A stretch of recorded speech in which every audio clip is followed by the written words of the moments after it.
શિક્ષણથી વંચિત ના રહે અને એ પ્રાઉડલી મને એટલે કહેવું ગમે છે કે છેલ્લા 3 વર્ષમાં 2.5 લાખ જેટલા બાળકોએ પ્રાઇવેટ સ્કૂલ છોડી અને ગવર્મેન્ટ સ્કૂલમાં એનરોલમેન્ટ લીધેલું છે. તો આ જર્નીને, આ અચીવમેન્ટને આવનારા સમયમાં વધારે સુસંગતતા કેળવીને જે કામ કરતા હોય ને એની પાસેથી જ અપેક્ષા હોય, જે આઈડિયલી બેઠા હોય એને કોઈ કહેવા નહીં જવાનું.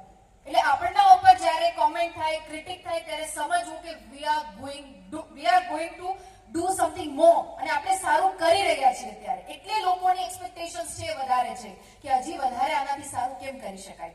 ત્યારે ઘણી બધી સ્કીમ્સ, ઘણી બધી યોજના જે દીકરાઓ માટે, દીકરીઓ માટે, ચાહે શાળા પ્રવેશોત્સવ હોય, ચાહે કન્યા કેળવણી માટે હોય, દીકરીઓ માટેના ફ્રી એજ્યુકેશનની વાત હોય, નમો લક્ષ્મી યોજનાની વાત હોય, નમો સરસ્વતી જ્ઞાન સાધના એટલે કે સાયન્સ સ્ટ્રીમમાં દીકરા દીકરીઓનું એનરોલમેન્ટ વધારે કેવી રીતના કરી શકે, આ બધી સ્કીમ્સ ગુજરાત ગવર્મેન્ટ અને અમારો શિક્ષણ વિભાગ જ્યારે વધારે પ્રયત્નશીલ રહી અને આવનારા સમયમાં યંગ માઇન્ડ્સને વધારે જોડી, કેલિબર આપી અને એવું એક જનરેશન રેડી કરવા માટે અમે કટિબદ્ધ છીએ કે જે ફક્ત શિક્ષણથી અક્ષરના ના મેળવે પણ હોલિસ્ટિક મૂલ્યો આધારિત, સંસ્કાર આધારિત શિક્ષણ મેળવી અને કાલ સવારે જ્યારે એ મોટું થઈ અને કોઈ પણ ક્ષેત્રમાં આગળ વધે ત્યારે બીજા બધા દેશની સાપેક્ષમાં એ બાળક અલગ તરી આવે અને પ્રાઉડલી કહી શકાય કે આ ભારતનું ભવિષ્ય છે.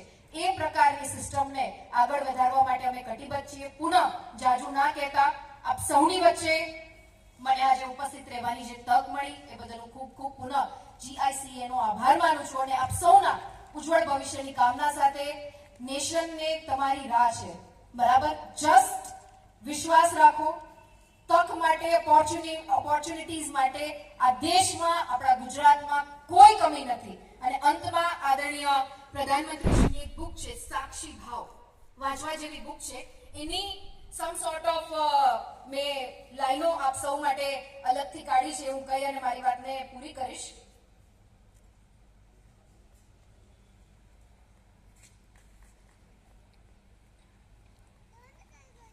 હું સમયના માર્ગ પર ચાલું છું, સાક્ષી બનીને જીવું છું. ન જીતનો ગર્વ, ન હારનો ડર.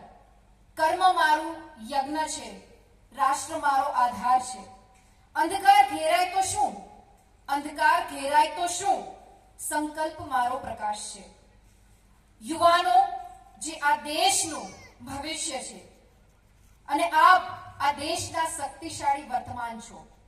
હાથની રેખાઓ નહીં, હૃદય નિર્ધાર કરી અને ઇતિહાસ રચે છે. માર્ગ કઠિન હોય તો શું, સાહસથી જ શિખર મળે છે.